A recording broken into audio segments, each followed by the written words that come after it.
네, 안녕하세요. 축구생각입니다. 축구 승무패 토토 29회차 K리그 6경기 분석하도록 하겠습니다. 현재 투표율이 뜨지 않은 상황이어서 최종 픽에 반영을 하도록 하겠습니다. 일단 28회차가 진행이 되고 있는데 28회차는 주중 경기 같은 경우에는 J리그와 세리의 조합이어서 제가 분석을 하지 않는다고 일단 말씀을 드렸고요. 일단 뭐 픽만 그냥 뭐 제가 1,000원만 갔어요. 이번 주중 같은 경우에는 2월대 확률이 높기 때문에 1,000원만 갔고요. 이거는 그렇게 추천드리진 않습니다. 느낌적으로만 이제 갔었고 좀 정배로 가져간 것도 있고 이변을 가져간 경기들도 있기 때문에 그렇게 추천드리는 픽은 아닙니다. 아마도 정배 쪽이 조금 더 많을 것 같아요. 그래서 이렇게 1,000원으로만 갔다라고 생각을 해주시면 될 것 같아요. 그래서 일단 뭐 거의 정배 쪽으로 갔었고 간바 오사카까지 거의 정배였고 간바 오사카는 한 무승부도 조금 고민이 되는 경기긴 한데 어쨌든 사간도스 무승부 뭐 도쿄 이 정배로 가져갔고요. 가와사키도 너무 가와사키 쪽으로 보여서 오사카는 조금 불안하고 오이타 대 나고야 이 경기도 좀 고민 끝에 지금 현재 두 팀의 분위기를 봤었을 때는 나고야가 조금 더 유리해 보이는 건 맞지만 무승부 정도도 나올 수도 있겠다라고 생각을 했고요. 세리 같은 경우에는 뭐 나폴리의 페이스가 동기부여 자체는 크진 않지만 최근에 파르마 자체도 동기부여가 크진 않기 때문에 두 팀이 만난다면 나폴리 쪽으로 봤고요.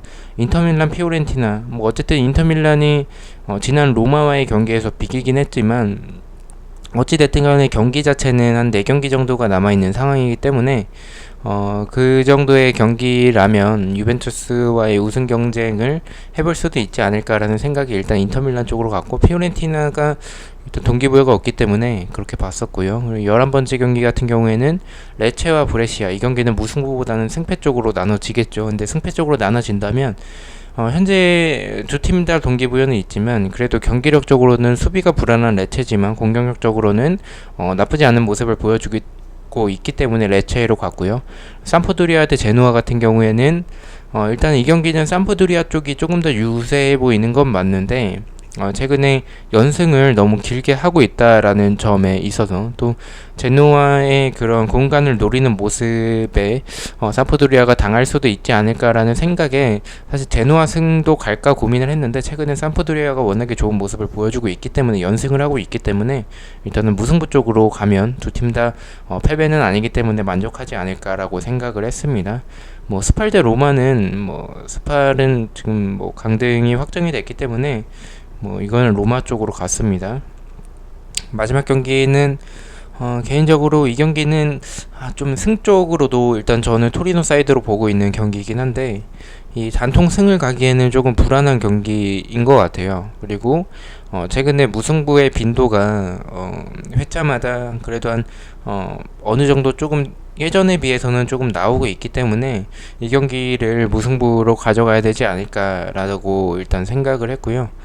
뭐 베로나가 최근에 페이스가 안 좋긴 하지만 경기력적으로 접근을 한다면 토리노의 발로티나 베라르디 선수의 한 방이 터지지 않는다면 베로나가 조금 더 유리한 축구를 할 것 같다라고 생각을 하고요. 이런 압박에 조금 토리노가 고전하지 않을까라고 생각을 하는데 일단 뭐 주중 경기고 휴식 텀이 너무 짧기 때문에 이런 헬라스 베로나가 좀 지쳐있지 않을까라는 생각에 토리노 사이드로 무승부로 가봤습니다. 일단 K리그로 넘어가도록 하겠습니다. 앞서 말씀드렸던 28회차 같은 경우에는 자세한 분석보다는 그냥 느낌으로 픽을 한 거기 때문에 그렇게 참고는 하지 않으시는 게 좋을 것 같습니다. 일단 3위 상주 대 1위 울산의 경기인데요. 상주는 대구에게 2대0으로 패배를 했고요. 울산은 강원에게 1대0으로 승리했습니다. 상주는 권경원 선수가 결장을 했고요. 4승 1무로 홈에서 3연승을 하고 있고 6경기째 패배가 없습니다. 울산 같은 경우에는 4승 1패로 3연승을 하고 있고 원정에서는 4연승을 하고 있습니다.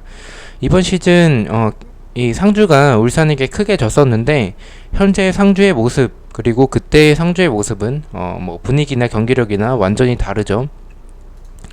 울산은 지난 경기 선제골 이후에 후반전에 준효 선수를 빼면서 잠그는 모습이 있었고요. 그 과정에서 수비수인 불투이스 그리고 키퍼인 조현우 선수가 굉장히 빛났던 모습이 있었습니다.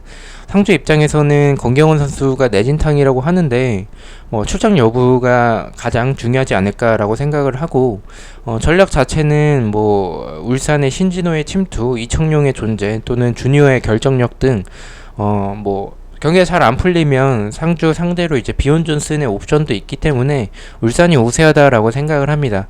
상주의 측면 공간을 봤었을 때 울산의 김인성이나 김태환, 이청용 등을 만난다면 상주가 버텨내기에는 조금 버겁지 않을까라고 생각을 하고 있어서 이 경기는 조금 투픽을 고민을 하고 있는 경기고요. 현재 경기력 자체는 울산 사이드로 보이지만 울산의 박주호 선수가 지난 경기나 제가 봤었을 때는 조금 수비적으로 약간은 불안한 모습들이 있었다라고 생각을 해요. 물론 세징야를 잘 막아냈던 그런 부분들이 있긴 하지만 좌측 풀백으로 나왔을 때 이런 조금은 이런 공격 자체에서 수비적으로 조금 밀리는 그런 모습들을 저는 개인적으로 느꼈어서 그런 부분이 조금 불안하다라고 생각을 하고, 일단 울산이 압박에 고전을 하는 그런 모습, 그리고 측면과 뒷공간을 조금 내줄 때가 있어서 상주의 크로스 공격, 그리고 상주의 압박과 역습, 그리고 전방에 오세훈, 강상훈, 그리고 교체로 들어오는 문선민 등 울산이 선제골을 넣지 못한다면 이 경기 조금 어렵게 울산 입장에서 어렵게 흘러갈 경기처럼 보여서 저는 일단은 울산과 전북 둘 중 한 경기가 이변이 만약에 나온다면 울산 쪽이 조금 더 나올 가능성이 높다라고 생각을 합니다. 그래서 저는 단통무 보도록 하겠습니다. 상대 전적은 1무 4패고 이번 시즌 4대0으로 울산이 대승을 했습니다. 두 번째 경기입니다. 8위 성남 대 7위 강원의 경기고요. 성남은 수원에게 1대0 승리, 강원은 울산에게 1대0으로 패배했습니다. 성남은 1승 2무 2패로 홈에서 4연패를 하고 있고요. 홈에서 승리가 없고 원정에서만 이제 승리가 있었고 그 역배를 받았을 때 이제 이변으로 승리를 했었던 팀입니다. 강원은 1승 4패로 원정에서 3연패를 하고 있습니다. 성남은 일단 또 김현성 선수가 양동현 선수 대신에 선발로 나왔고요. 나성호 선수는 정말 좋은 모습을 보여줬다라고 생각을 합니다. 거의 프리롤처럼 굉장히 포지션에 구애받지 않고 자유롭게 움직이는 모습이었고요. 이창용 선수가 복귀를 하면서 득점을 했고 이스칸데로프 양동현 선수는 교체로 나왔습니다. 성남의 세트피스 압박, 중거리 역습 이런 부분들이 좋았고요. 강원 같은 경우엔 김승대가 다시 선발로 나왔고 페널티킥으로 실점을 했습니다. 압박, 중거리 찬스를 만들어내는 모습들이 좋긴 했지만 빌드업에서의 실수 또는 제공권이 좋은 선수가 공격진에 없다 보니까 상대가 잠갔을 때 그것을 뚫어내기에는 결국에는 또 이렇게 병수볼로 만들어내야 되는 장면인데 그런 부분에 있어서 조금 단순하게 플레이를 할 수가 없기 때문에 조금 버거워하는 모습이 있다라고 생각을 합니다. 실점 후에는 바로 김지현 선수를 투입을 했고 신세긴 선수는 계속 선발로 나오고 있는 모습을 보여주고 있습니다. 저는 개인적으로 이 경기는 약간 비등한 흐름으로 갈 것 같아 보이지만 성남의 중앙 공간 그리고 측면 공간들이 조금 불안한 부분들이 있다라고 봐서 경기력적으로나 공격력적으로는 그래도 찬스를 더 많이 만들어낼 수 있는 팀은 두 팀 중에는 강원이라고 생각을 합니다. 그래서 강원 사이드 쪽으로 보고 있고요. 다만 성남의 이런 세트피스에서의 수비 그리고 제공권에서 불안한 부분이 있는데 이 부분에 대해서 공략할 수 있는 선수가 강원에는 크게 없다라고 생각을 해서 임채민 선수 정도 외에는 그렇게 제공권이 좋다라고 생각을 하는 선수가 없기 때문에 그 부분에 있어서는 조금 강원의 입장에서 조금 아쉽고요. 강원의 뒷공간을 나상호에게 내줄 수도 있다라는 생각에 초안은 일단 안전하게 성남의 무패 쪽으로 강원 사이드 쪽으로 보고 있는데 일단 강원의 단통으로 가기에는 수비적으로 강원의 이런 불안한 부분들이 있고 결정력에 대해서도 좀 불안한 부분이 있죠. 그래서 일단 승패로 갈지 무패로 갈지에 대해서 고민을 하고 있는 경기고 아마도 이 경기는 투픽으로 최종 픽에서도 가지 않을까라고 생각을 하고 있습니다. 세 번째 경기입니다. 9위 강주 대 10위 수원의 경기고요. 강주는 부산과 0대0 무승부, 수원은 성남에게 1대0으로 패배했습니다. 강주는 아마 이번 주말 수원과의 경기에서 기사로는 홈 경기 인데 이제 광주 전용 축구구장에서 치를 것으로 보입니다. 10주년 유니폼도 착용을 한다고 합니다. 광주 같은 경우에는 1무 4패로 일단 연패를 끊어낸 상황이고 홈에서는 2연패를 하고 있습니다. 수원은 2무 3패를 하고 있고요. 광주는 이읍든 선수의 부재 그리고 이민기 선수 여봉훈의 징계로 인한 이런 부재가 아쉬웠고 우측에 이순민 선수가 나왔었는데 수비적으로는 뭐 무난했다라고 생각을 하지만 공격적으로는 조금 아쉬운 모습이었지 않나라고 생각을 합니다. 전방에서의 윌리안 펠리페 엄원상의 역습 그리고 세트피스 펠리페의 한방은 좋았다라고 생각을 합니다. 윌리안이 복귀를 하면서 엄원상도 좋은 모습을 보여줬고요. 수원 같은 경우에는 공격 자체가 답답했고 타가트 김건희의 한방 또는 고승범의 중거리 세트피스에서의 한방이 아니라면 득점을 기대하기에는 조금 어려운 팀이지 않나라고 생각을 합니다. 개인적으로 역습을 추구하는 팀도 아니고 공격 축구를 하는 팀도 아니고 수비적인 축구를 하는 팀도 아니고 빌드업 축구도 아니고 어떤 축구를 하고 싶어 하는지 이 팀의 색깔이 뚜렷하지는 않다라고 생각을 해요. 수원을 봤었을 때 K리그 1에서는 서울과 같이 이 팀들이 경기를 했었을 때 예측하기 어려운 팀인 것 같아요. 왜냐하면 또 이런 어찌 됐든 간에 고승범의 중거리나 타가트 김건희의 이런 전방에서의 한방이 있기 때문에 좀 예측하기 어려운 팀으로 생각을 하고요. 김종훈 선수가 선발로 나왔고 안토니스가 결장을 하면서 공격으로 연결해줄 만한 선수가 없다라고 개인적으로 생각을 했습니다. 박상혁 선수도 지난 경기 별다른 모습이 없었고요. 저는 이 경기 강주가 측면 공간 그리고 크로스 공격에 대한 불안함이 있고 중앙 공간 이런 점들에 있어서 수원이 중거리나 또 크로스 공격도 나쁘지 않죠. 그래서 무승부에 가까운 모습이지 않을까라고 생각을 하는 경기라고 생각을 합니다. 다만 이 수원의 측면 공간 그리고 세트피스에서의 불안한 부분 그리고 가끔 뒷공간을 내주는 등 압박에 고전하는 모습이 있는 이런 수원이어서 광주의 박진성 감독이 이런 수원에게 압박을 조금 프레싱을 강하게 하고 또 윌리안 엄원상의 이런 수원의 측면을 노릴 수 있는 측면 플레이 펠리페의 세트피스에서의 한방 등 광주가 새로운 구장 또 10주년 기념 창단 10주년 기념 유니폼 등 경기력적으로는 동기부여적으로 일단은 광주 쪽을 보고 있어서 저는 광주의 단통 승리 예측하도록 하겠습니다. 이 경기는 투픽보다는 차라리 지우는 게 더 낫지 않을까라고 생각을 하는 경기입니다. 4번 경기입니다. 2위 전북 대 11위 서울의 경기고요. 전북은 인천과 1대1로 비겼고 서울은 포항에게 3대1로 졌습니다. 전북은 모라이스 감독이 선수 탓을 하는 인터뷰를 했고 일단 모두바로 선수를 영입을 했습니다. 2승 2무 1패로 2연속 무승부를 하고 있고 3경기째 승리가 없습니다. 서울은 기성용 선수를 영입을 했고 윤영선은 겸사 결과 큰 이상은 없지만 당분간은 출전을 하지 않을 것으로 보이고 오스마르도 전에 다쳤던 종아리 쪽 부상으로 보입니다. 1승 1무 3패를 하고 있고 2연패를 하고 있습니다. 바로와 기성용 출전 여부는 일단은 확인을 해보겠고요. 바로 선발 투입할 것 같지는 않은데 바로 선수 같은 경우에는 일단 주말 경기 출전한다라는 이런 소식이 있긴 합니다. 전북은 답답한 공격 그리고 측면에서의 스피드가 조금 부족하고 조규성 선수 같은 경우에는 전방에서 버텨주는 힘이 너무 부족합니다. 스트라이커라면 이런 포스트 플레이가 어느 정도 가능해줘야 되는데 그냥 밀려 넘어지는 모습들이 너무 많았어요. 그래서 이 전북이 크로스를 많이 올렸었는데 크로스 자체가 의미가 없습니다. 이 조규성이 헤딩을 따낼 수가 없기 때문에 뭐 이승기, 이성윤 뭐 나쁘지 않았고요. 교체로 들어왔던 김보경, 한규원이 투입이 되면서 전북 자체가 여전히 답답한 공격이긴 했지만 그나마 좀 나은 모습을 전반보다는 나은 모습을 보여줬습니다. 세트피스 외에는 크게 위협적인 모습이 없었고요. 오히려 상대팀에게 실점할 뻔한 장면들 결국에는 질 뻔했다라고도 생각을 합니다. 전북은 새로 들어오는 외국인 선수들이 일단 중요해 보이고요. 서울 같은 경우에는 중거리와 세트피스 조영욱 선수가 라인을 깨는 모습 윤중글 선수가 그래도 준수한 모습을 보여줬습니다. 서울은 포항 상대로 전반전에 나쁘지 않았는데 후반전에 이제 하프타임 동안에 윤영선 그리고 오스마르가 부상으로 빠지면서 중원을 비롯해서 전체적으로 조금 밀리고 후반전에 흔들리는 모습이 많았습니다. 저는 이 경기 전북이 지난 경기에서 이주영 쪽에서의 측면 뭐 이용 선수 쪽도 있지만 특히나 이주영 쪽 측면이 공격적으로는 그래도 나쁘진 않지만 수비적으로 조금 부족한 부분이 있다라고 생각을 합니다.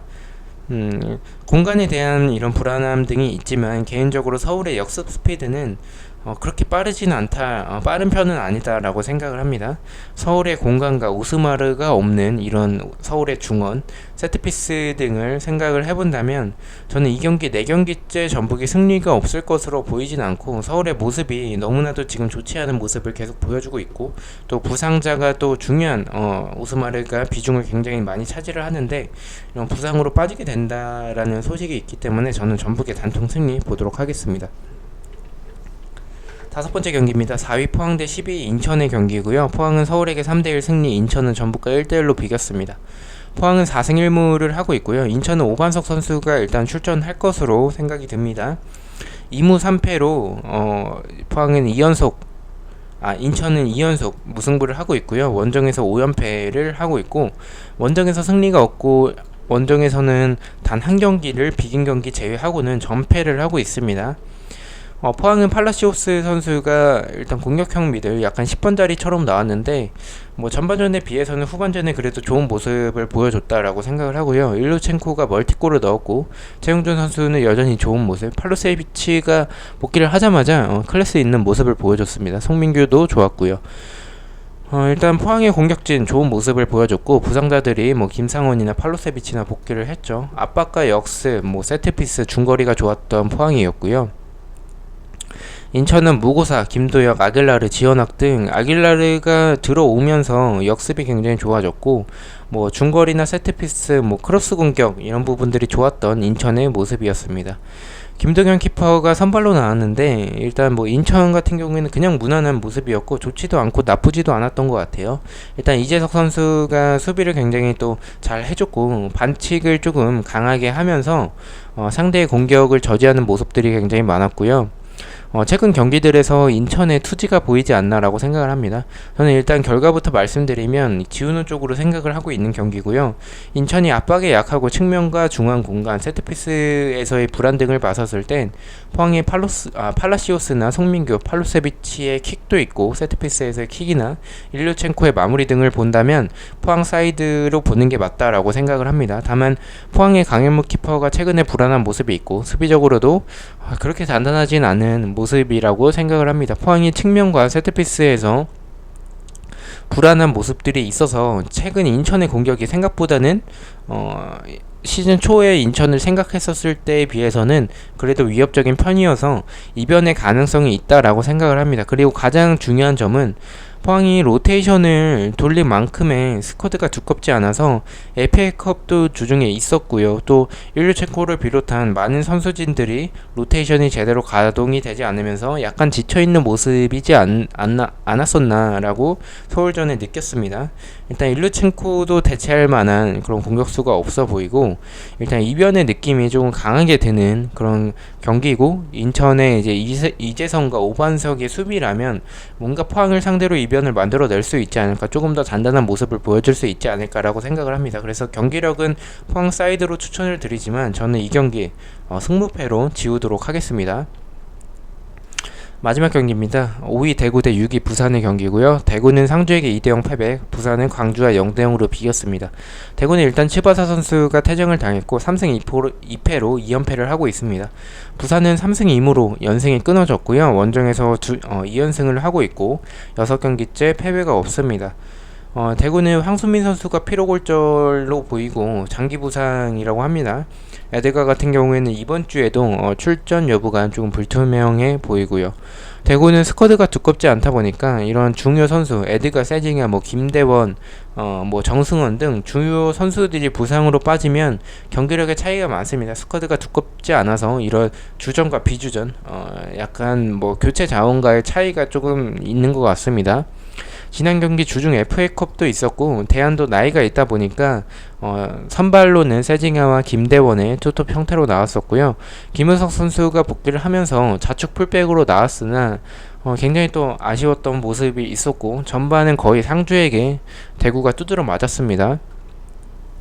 그래도 후반 초반에는 분위기 반전을 하면서 대구가 좋은 모습을 보여줬지만 실점을 하게 되면서 경기 자체가 상주에게 넘어갔었던 경기였다라고 생각을 하고요. 구성현 키퍼의 선방은 여전히 좋았고 역습과 세트피스에 기대를 해야 되는 대구지만 결정력에 있어서는 조금 아쉬운 모습들이 있습니다. 부산은 이동준, 김승준, 이정엽의 공격 라인, 김문환의 오버래핑, 권혁규 선수, 그리고 호물로 선수도 중원에서 좋은 모습을 보여주고 있지만 공간이 없을 때의 부산 공격은 그렇게 날카롭진 않은 것 같습니다. 김병호 선수도 조금 아쉬운 모습들이 있었고요. 역습과 크로스 공격 세트피스가 좋은 부산이지만 후반 거의 막판에는 중후반 이때쯤에는 광주에게 굉장히 밀리는 모습을 보여줬고 광주가 이길 뻔했던 경기였다라고 생각을 합니다. 에드가의 출전 여부가 일단은 불투명한 상황이지만 에드가가 없더라도 부산의 이런 공간, 측면 공간, 특히나 뒷공간도 내주는 부분들이 있고 크로스 공격에 취약한 부분 박준강 선수가 수비적으로는 조금 불안한 모습들이 이런 세징야나 김대원을 막아내기에는 불안한 모습들이 있지 않나라고 생각을 해서 스쿼드적으로나 경기력적으로나 대구가 더 낫지 않나라고 생각을 하고 있습니다. 대구도 공간을 내주고 세트피스가 불안하긴 하지만 두 팀 다 이렇게 공간을 많이 내주는 상황에서 활용할 수 있는 선수들, 두 팀 다 역습이 좋긴 하지만 이런 역습을 활용할 수 있는 선수들과 스쿼드를 비교를 해봤을 때 대구의 이런 세징야, 김대원, 정승원, 태안 등 저는 일단 대구가 더 좋다라고 생각을 하고 또 에드가가 출전을 한다면 손쉽게 이길 수 있는 경기라고 생각을 합니다. 일단 수비적으로도 더 불안한 팀은 부산으로 느껴지고요. 부산의 중앙 공간이 특히나 조금 많이 불안하다라고 느껴서 이런 중앙 공간을 봤었을 때 대구의 세징야나 김대원 선수의 슈팅력이 최근에 굉장히 좋기 때문에 저는 대구의 단통승 예측하도록 하겠습니다. 자, 이렇게 해서 K리그 6경기 분석을 마쳤고요. 내일 EPL EPL이죠. EPL 8경기 분석 및 초안팩 배팅 내역으로 찾아뵙도록 하겠습니다. 시청해주셔서 너무나도 감사드리고 구독과 좋아요 너무나도 감사합니다. 감사합니다.